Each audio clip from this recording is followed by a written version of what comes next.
The sun dipped low over the small village of Amarkand, casting its golden light over mud brick huts and narrow dirt paths. It was a place forgotten by the world, where life moved slowly, and dreams were as rare as the rain that refused to fall for months. For most, the days were a blur of toil and survival, with hope flickering faintly, like the dying embers of a fire. Maria was just 6 years old when she first realized what it meant to be poor. She sat barefoot at the edge of the field where her mother toiled under the harsh sun, her thin frame bending and rising in rhythm with the heavy sickle in her hand.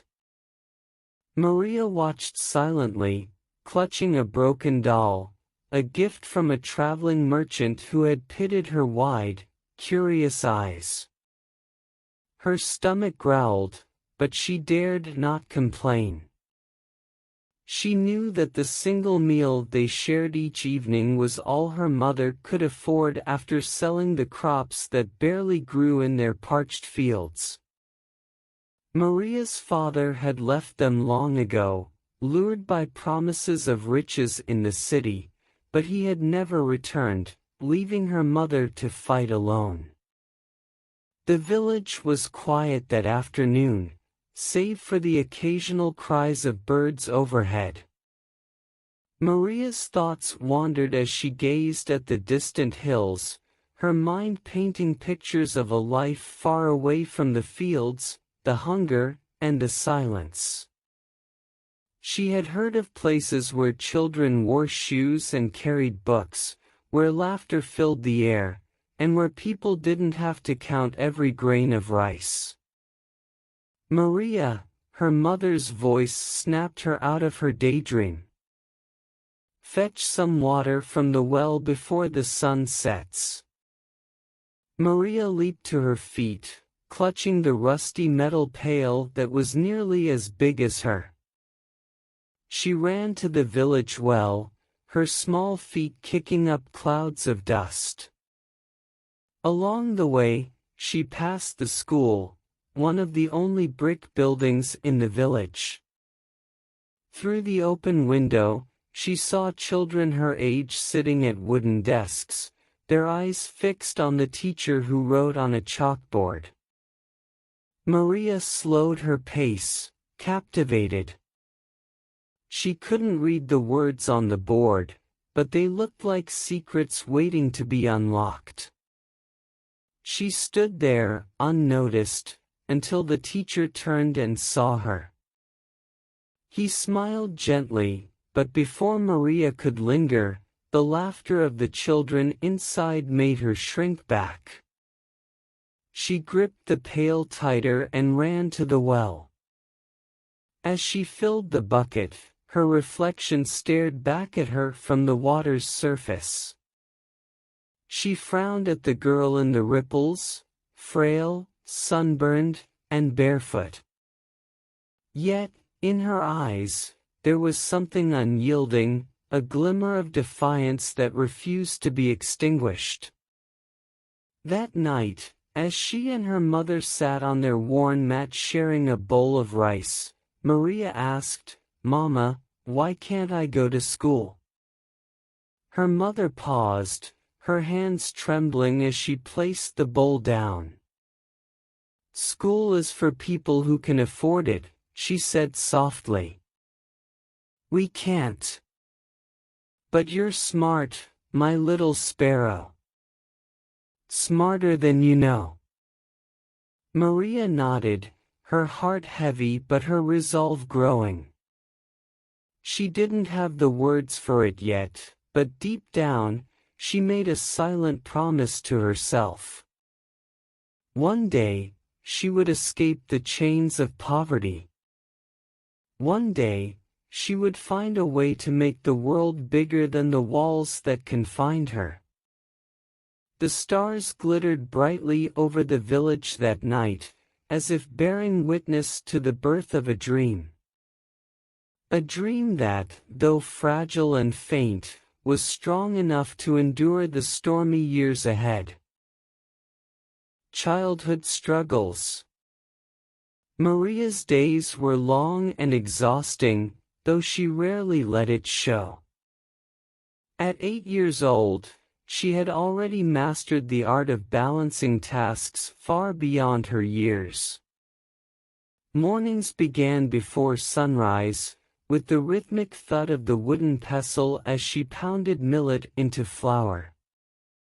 Her small hands ached from the effort, but she worked diligently, knowing her mother needed her help to prepare food for the market. The village of Amarkand was unforgiving to those who couldn't fend for themselves. Most families, like Maria's, struggled to scrape together a living. The fields, their lifeline, were thirsty for rain, and the harvests grew thinner each year. Her mother worked tirelessly, yet no amount of effort seemed to lift them from the grip of poverty. Maria often found herself staring at the school building during her errands. She envied the children who walked to class, their faces glowing with excitement as they carried books under their arms. Though she longed to join them, the reality of their world seemed worlds apart from hers. One day, while fetching firewood from the forest, Maria stumbled upon a group of boys from her village. They were sitting under a banyan tree, laughing and pointing at a scrap of paper. As Maria drew closer, she realized it was a page from an old textbook, the letters neatly printed and enticingly mysterious. "Can I see?" Maria asked, her curiosity outweighing her shyness. The boys laughed. "What would you do with it?" one of them sneered. "You can't even read." The comment stung, but Maria refused to back down. "Maybe I can learn," she replied, her voice steady. The oldest boy, Raj, handed her the paper with a smirk. "Fine. If you figure out what it says, you can keep it." Maria took the paper home that evening and stared at it by the light of their dim lantern.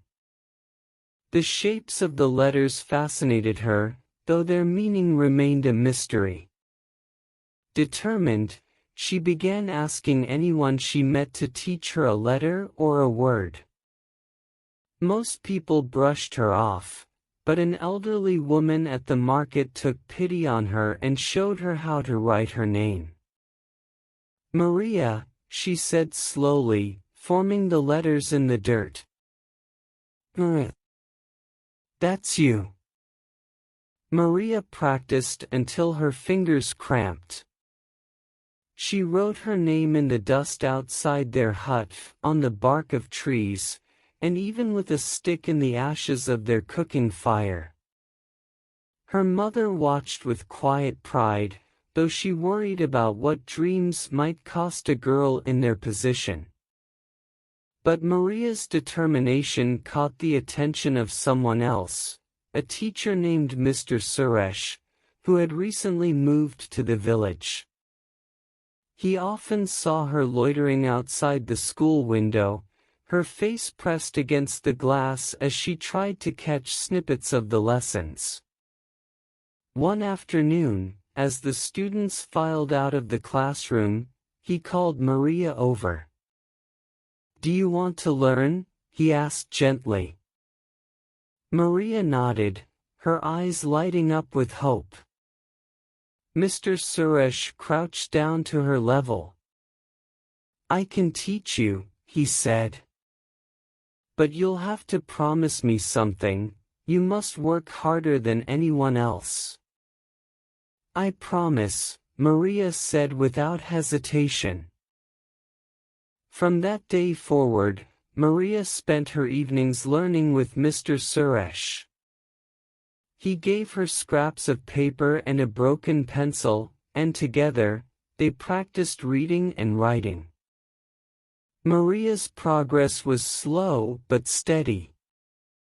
Every new word she learned felt like a step closer to a world she had only dreamed of. But her newfound passion didn't go unnoticed. Her uncle, a stern and narrow-minded man, disapproved of her spending time on useless things. "She's a girl," he scolded Maria's mother one evening. "She doesn't need to read or write. She needs to work, like the rest of us."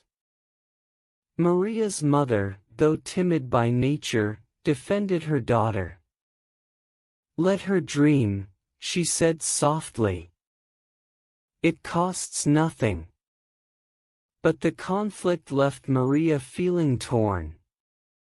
The weight of expectation pressed heavily on her, yet she refused to give up. She began sneaking out to study with Mr. Suresh, hiding her progress from those who doubted her. One night, as she practiced writing sentences in the dirt outside their hut, her mother sat beside her and placed a hand on her shoulder. "Maria," she said, her voice heavy with emotion, "you are my brightest star. But the world is not kind to girls like us. If you want to succeed, you must be stronger than anything it throws at you." Maria looked up, her small hand clutching the stick she used to write. "I will be, Mama," she said. "I'll make things better for us. You'll see." Her mother smiled, though tears glistened in her eyes. "I believe you," she whispered. As the years passed, Maria's determination grew. She faced countless obstacles, mockery, exhaustion, and the constant pull of her responsibilities, but she never let them extinguish her dream. With every word she learned and every problem she solved, she inched closer to a future that seemed impossible. And though the road ahead remained uncertain, Maria clung to one unshakable truth: her dreams were worth fighting for. Betrayal and setbacks. By the time Maria was 12, she had made significant progress in her education, though the path was anything but smooth. Every morning, she would rise before dawn, help her mother with chores, and then rush to the small patch of land behind their home where she would study with the books Mr. Suresh had gifted her. The world around her continued to be harsh, her mother's health was deteriorating, and the financial strain only deepened. But Maria's determination never wavered. One rainy afternoon, as Maria worked in the fields, a letter arrived for her mother. It was from the city, from the government scholarship program that Maria had applied to with Mr. Suresh's encouragement. The letter was thick with official stamps, and Maria's heart raced as her mother tore it open. Maria had never dared to dream too big, but this was her chance. The scholarship would provide enough funds for her to attend school in the city, away from the grueling work of the fields. She had poured every ounce of hope and determination into this application. Her mother scanned the letter, and her eyes began to glisten. "Maria," she whispered, "you've been selected. You have a place in the program. You can go to school, you can finally leave this life behind." For the first time in years, Maria felt a rush of hope, a belief that the years of sacrifice were finally paying off. But that joy was short-lived. Her uncle, who had always been a silent figure in the family, heard the news and called an urgent meeting. Maria's heart sank as she entered their small living room, where her uncle sat with her mother and a few neighbors. The tension in the room was palpable, and Maria's excitement quickly turned to anxiety. Her uncle, a man of few words, was the first to speak. "This scholarship," he said, his voice sharp, "should never have gone to Maria. She's a girl. It's a waste of money. She's needed here, in the fields. We can't afford for her to leave." Maria's mother, who had always been the quiet one, spoke up in defense. "She deserves it. This could be her chance to change our lives." But her uncle's face hardened. "I've spoken to the village elders. They all agree that it's better for her to stay. She'll marry young, and that's where her future lies. Don't dream of things that aren't meant for us." Maria's world seemed to crumble. Her mother's eyes flickered with uncertainty, and Maria could see the struggle on her face. The scholarship was a lifeline, a door to a different life, but the chains of tradition and family pressure were strong. Over the next few days, her mother's resolve faltered.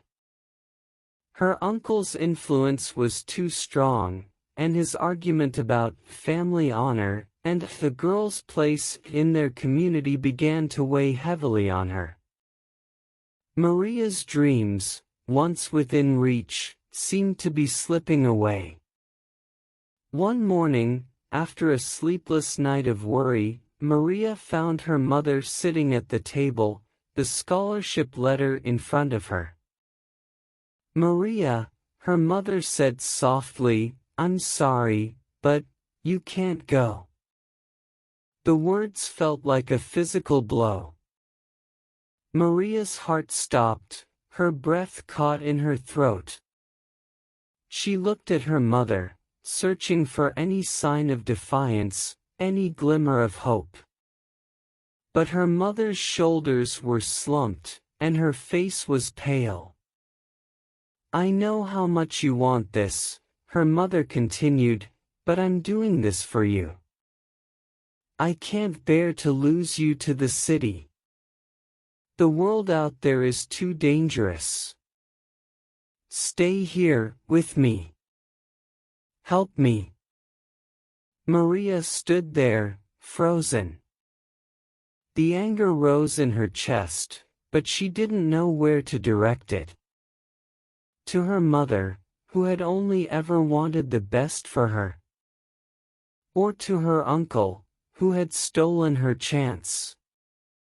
Days turned into weeks, and the scholarship letter lay forgotten in a drawer. Maria worked harder than ever before, helping her mother, doing everything she could to keep their small family afloat. But the bitterness began to eat at her. The dream of education, of a life beyond the fields, began to feel like a cruel illusion. And yet, despite the injustice, Maria refused to give up. Her spirit was bruised but unbroken. She still had the fire in her, even if she couldn't show it. She began to study late into the night, when everyone else was asleep. She secretly borrowed books from Mr. Suresh and stayed hidden in the corners of the village, reading by the dim glow of lanterns. One evening, after finishing a particularly difficult math problem, Maria looked up at the moonlit sky. She could almost hear the voices of the children from the school in her mind, calling her to a life she could only dream of. But the betrayal was still fresh in her heart. How could her family betray her like this? How could they not see that she was capable of so much more? It wasn't long before her uncle's influence took another unexpected turn. One afternoon, while Maria was out working in the fields with her mother, she returned to find that the scholarship, her one chance, was gone. Her uncle had taken it, using his connections in the village to ensure that Maria's place in the program was given to another boy. Maria stood in stunned silence as her mother explained, her voice trembling. It was for the best, Maria.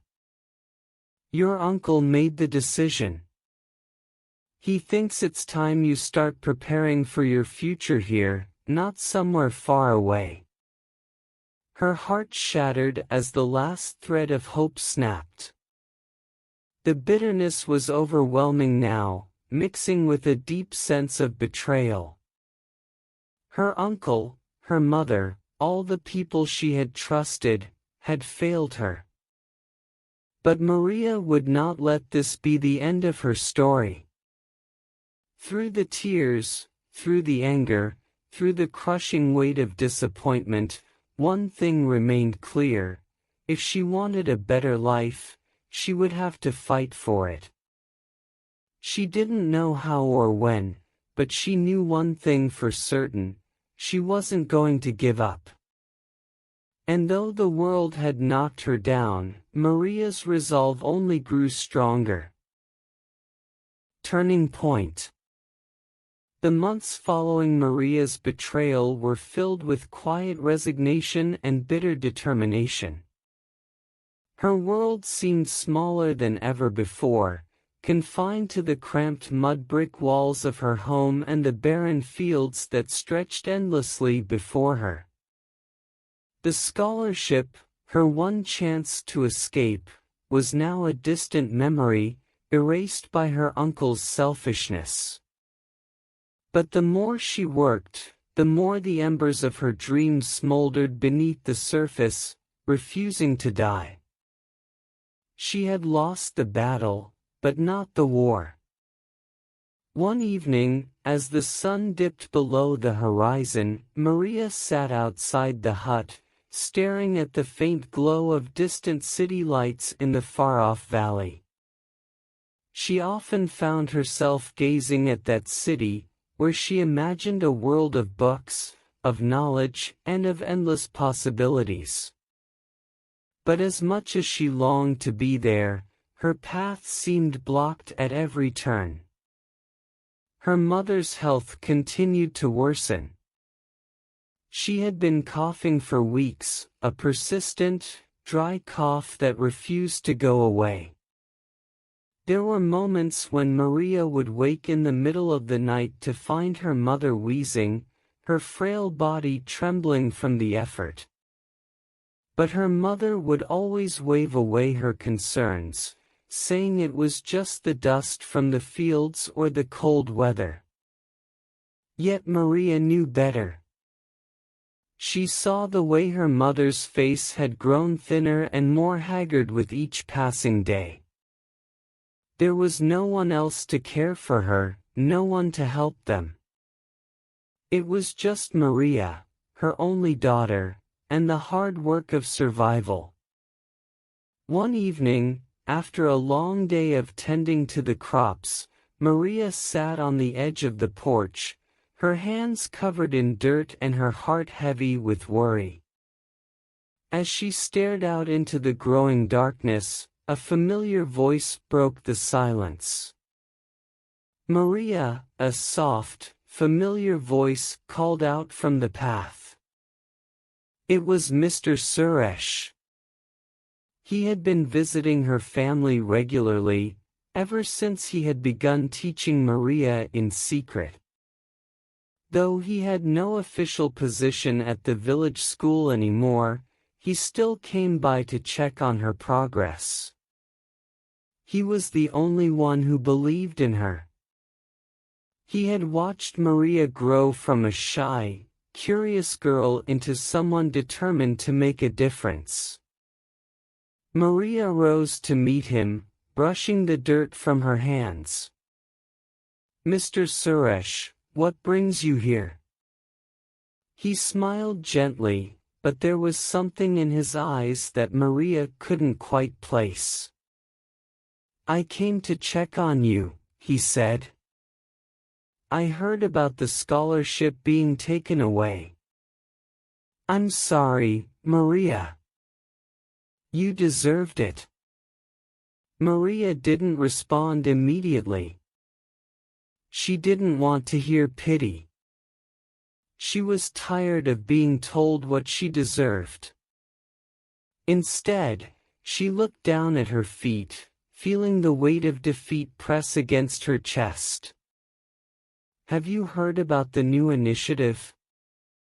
Mr. Suresh asked, his voice filled with quiet urgency. Maria's head snapped up. "What do you mean?"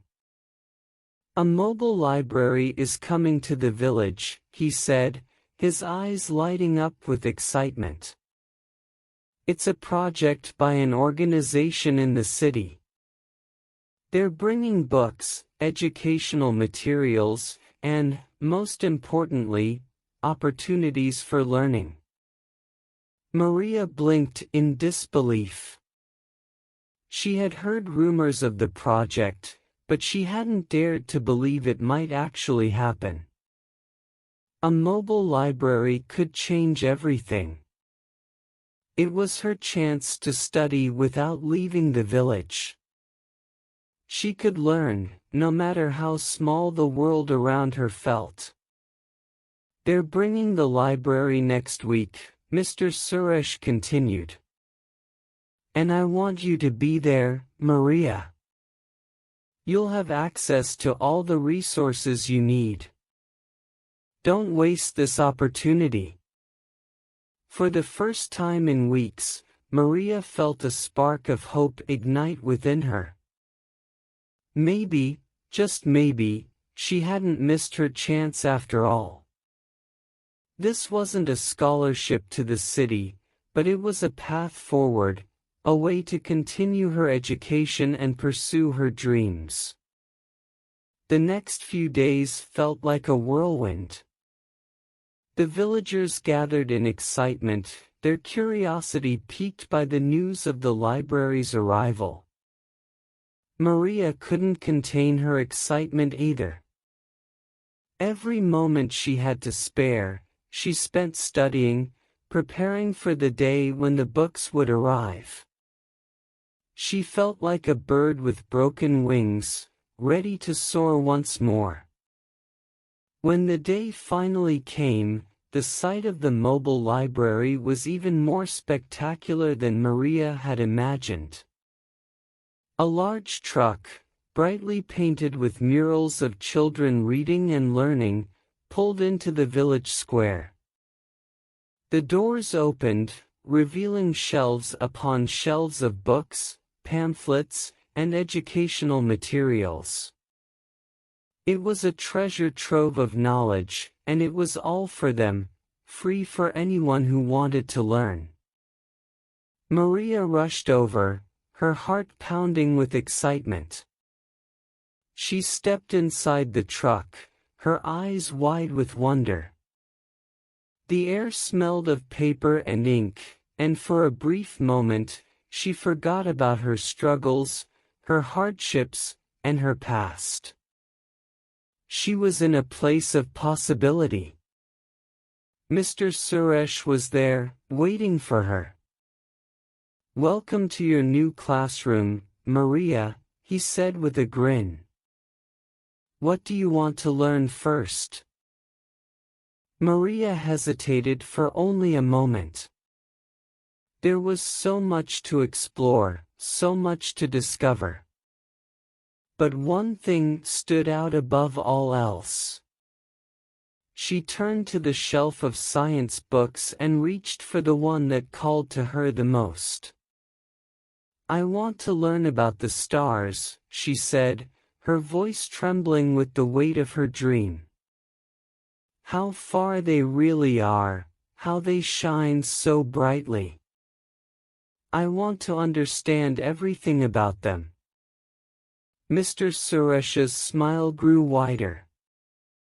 The stars are a good place to start. Over the next few months, Maria immersed herself in the world of books. She devoured everything she could find: literature, science, math, and history. With each new lesson, her world grew bigger, and the walls of the village no longer felt so confining. She couldn't change her past, but she could shape her future. And then, one day, something incredible happened. A letter arrived. It was from a prestigious school in the city, offering Maria a full scholarship.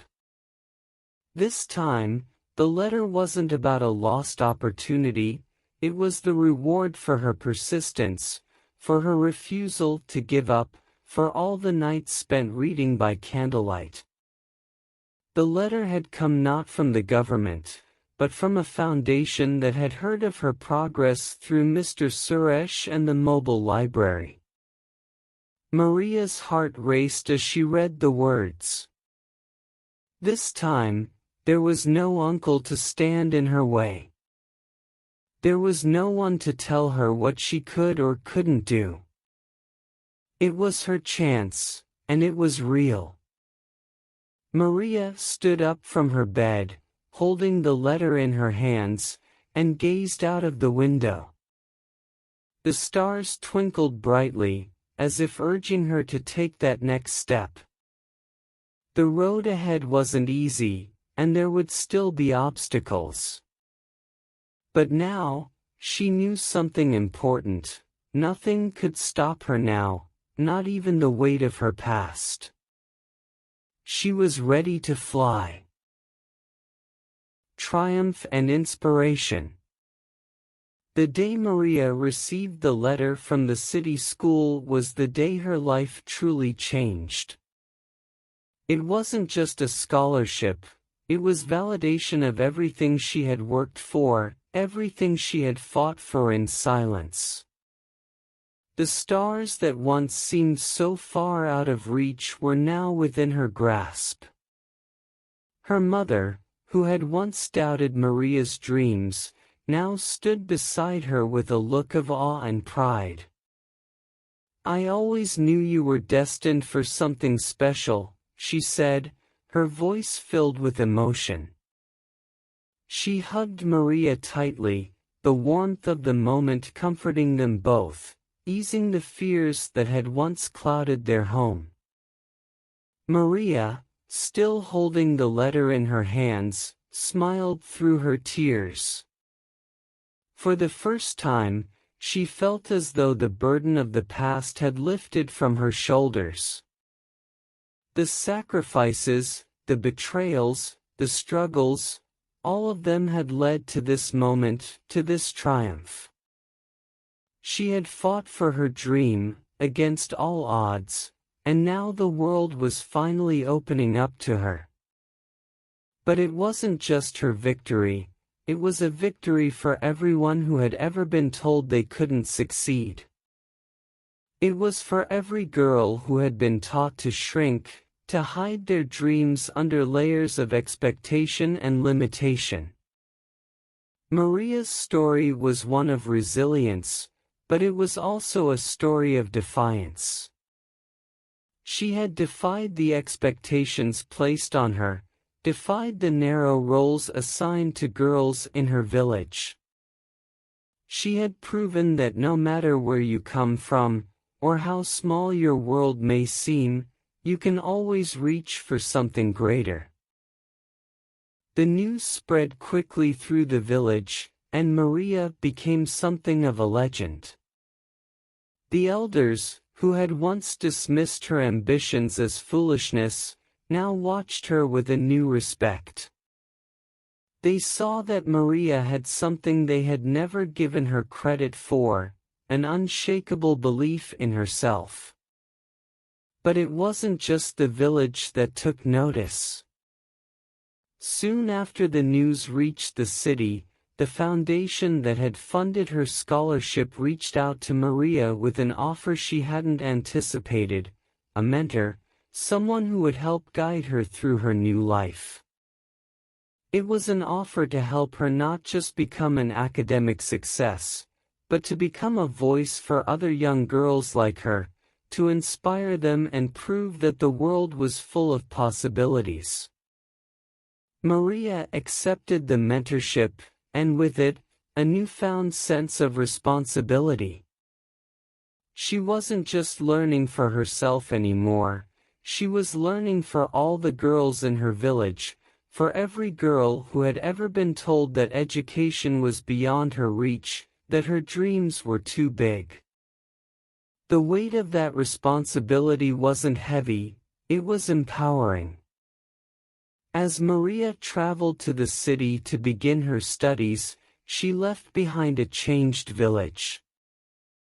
The elders, who had once been quick to dismiss her, now saw her as a symbol of hope. They knew that Maria's success wasn't just about her own escape, it was about showing them a different way forward. She had opened their eyes to what was possible when someone dared to dream. In the city, Maria faced new challenges. The pace was fast, the people were different, and the expectations were higher than she had ever imagined. But with each challenge, she grew stronger. Her teachers were impressed by her dedication, her thirst for knowledge, and her ability to persevere in the face of adversity. They saw in her the same spark that Mr. Suresh had seen all those years ago, a fire that could never be extinguished. Despite the challenges, Maria excelled. She was determined to learn everything she could, to take full advantage of the opportunities that had been given to her. She quickly earned the respect of her peers, not just for her intelligence, but for her unbreakable spirit. Maria's story inspired others, students who had once believed their own dreams were out of reach, just as she had. And it wasn't just her academic success that made an impact. Maria began speaking at community events, sharing her story with other girls who felt trapped by their circumstances. She spoke about the importance of education, the value of perseverance, and the need for girls to believe in their own worth. Her words resonated with those who heard them, and soon, Maria became a symbol of empowerment in the city, a voice for those who had no voice. But even as she embraced this new life, Maria never forgot where she came from. She kept in touch with Mr. Suresh, who continued to mentor her from afar. She returned to her village during holidays, bringing with her books and educational materials from the city's library. She started programs for local children, teaching them the lessons she had learned, showing them that the world was much bigger than the fields they worked in. Maria had once looked up at the stars and wondered how far they were, how they could shine so brightly despite the vast emptiness of the sky. Now, as she stood before a room full of children, teaching them how to dream, she realized that the stars weren't so far away after all. They were within reach, if you were brave enough to reach for them. Her story became a beacon of hope for the people around her. The girl who had once been silenced by the expectations of her village, the girl who had been denied her dream, was now standing tall, inspiring others to chase their own dreams. Maria had not just triumphed over her circumstances, she had changed the lives of everyone around her. And as she gazed up at the night sky, now filled with countless stars, Maria knew that her journey was far from over. There were still mountains to climb, still obstacles to overcome. But she was no longer afraid of them. She had faced betrayal, setbacks, and rejection, and had emerged stronger each time. The world, she knew, was waiting for her. Maria had proven one thing above all else, that no dream was too big, no dreamer too small. Epilogue. Years passed, and Maria's name became synonymous with hope and perseverance. She had not only earned her place in the city's prestigious academic circles but had also become a beacon of change in the rural villages where girls like her once believed they had no future. Her journey, which had started with the dream of one girl in a small village, had now ignited a movement, a ripple effect that was changing the very fabric of her community. Maria had completed her studies with honors and had gone on to pursue a degree in social sciences. She worked for a non-profit organization that focused on girls' education, traveling to remote villages, advocating for equal opportunities, and empowering young girls to chase their dreams. The foundation that had once offered her a scholarship continued to support her work, funding initiatives in her name to create scholarship programs for other girls from underprivileged backgrounds. But for Maria, the work was never just about the accolades or the recognition, it was about the lives she touched. She returned to her village every year, holding workshops, sharing knowledge, and inspiring the next generation. She'd often visit the small, dusty field where she had once dreamed of a better life, now transformed into a learning center for the village's children. She would sit beneath the old tree, surrounded by eager young faces, and talk about how dreams were worth fighting for.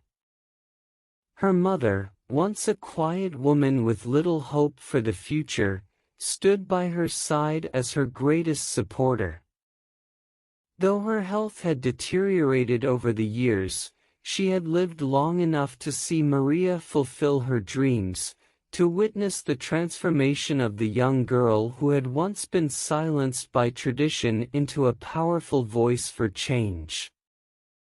Maria made sure her mother never had to work again, ensuring that the life she had sacrificed so much for would not be in vain. And as Maria stood in front of a crowd of young girls one bright afternoon, sharing her story and encouraging them to believe in themselves, she couldn't help but reflect on how far she had come. The village that had once dismissed her dreams was now a place where education was no longer a privilege, it was a right. Girls now sat in the classrooms where Maria had once studied under the stars, and they held on to the same hope that had carried her through her darkest days. Maria smiled softly, knowing her journey wasn't just her own anymore. It had become the story of countless girls who had found their voices, who had discovered the power within themselves to reach for the stars, just as she had once done. She gazed out at the horizon, where the fields stretched endlessly, but this time, they weren't barriers, they were pathways. And in the distance, beyond the horizon, she could see the city lights shining, not as a place she had left behind, but as a symbol of what was possible when you refused to give up. Maria had built her legacy, not just with her own hands, but with the hands of every girl who had ever dared to dream. She had proven that, no matter where you come from, The power to change your world lies within you. And for every girl who looked up at the stars, wondering how far they could go, Maria knew one thing for sure: the stars were closer than they seemed.